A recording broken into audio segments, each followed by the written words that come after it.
welcome back. It is I, Twon. And I know what you're here for. You know what you're here for. This is me, part 2, so I can do the exterior terraforming. So, let's cut to the chase and get right into it. First things first, let's get to know the wizard a bit more, and the best way to do that is to showcase that he's still training. How do we do that?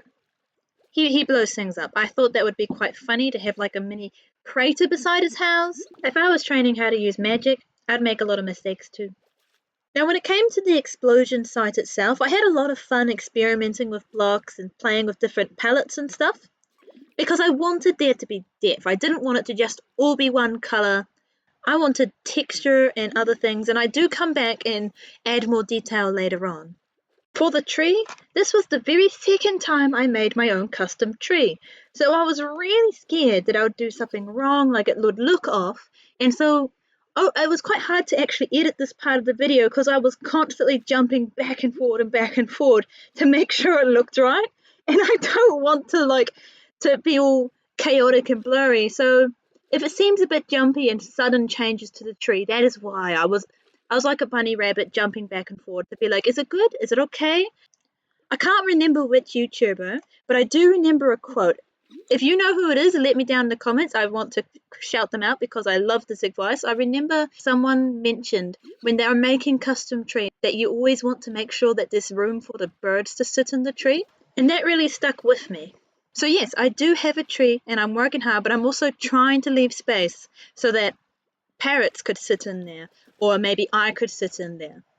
Alright, this next part is just me adding details, and so I'm just going to play some music and take a break from talking. So enjoy!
It's me, Twon, again. Hi. I hope you didn't miss me too much.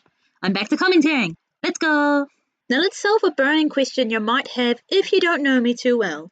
I actually love building in survival, and so building in creative is really weird. I often get quite lost in the creative menu, but I wanted to get this style sorted before I go into survival because I was already quite stressed about what I was going to build in the first place. So that's why I'm in creative, and I do plan to return to survival later on once I finalize this style. Now I am starting to just add little details around. The main bulk of what I was trying to do has been completed. I did the trees, I did the bushes, and now I'm just adding small details like the flowers and those blossom flowers. If you think of like a magical place, you need those blossom flowers. You either build in the nether and get those particle effects or blossom flowers. And so I'm going with the blossom flowers. I built so much. I'm not going into the nether today, thank you. In adding final touches, I decided to add candles. I don't know if how they look great or not, so do let me know down below. But I wanted to make the place look like it's glowing because it's magical. There's a wizard that lives there. And I personally think it looks pretty good. Now it truly is the final bits of details, adding some buttons to make little baby stones, and of course adding a few bigger stones, and I must say I am so proud because it is done.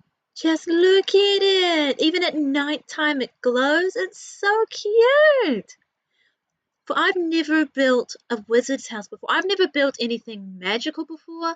I have a very distinct style building with Asian inspired themes because My sister lives in Japan, and she is I'm very lucky that she's able to take a lot of reference photos for me there, and so that's often my ideas. And look, you can see the particle effects in the night.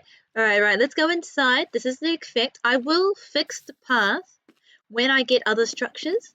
But oh, look how cute this is. If you have any ideas of what to put in this room, I kind of ran out of ideas, to be honest. But I'm still quite pleased with the carpet and the floor. I think it's quite cute. Let's go upstairs. So this is the second story. This is their bed. I added a few more details in here.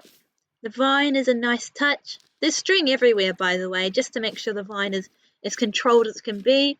And of course, this cute little area up here that I really like so much. So thank you so much for coming to watch. I had a blast. As a reminder, I am Twon1088 from Twitch. And if you want to see me build this in real time, come join me there. But I all hope you had a good time, and I hope to see you all soon.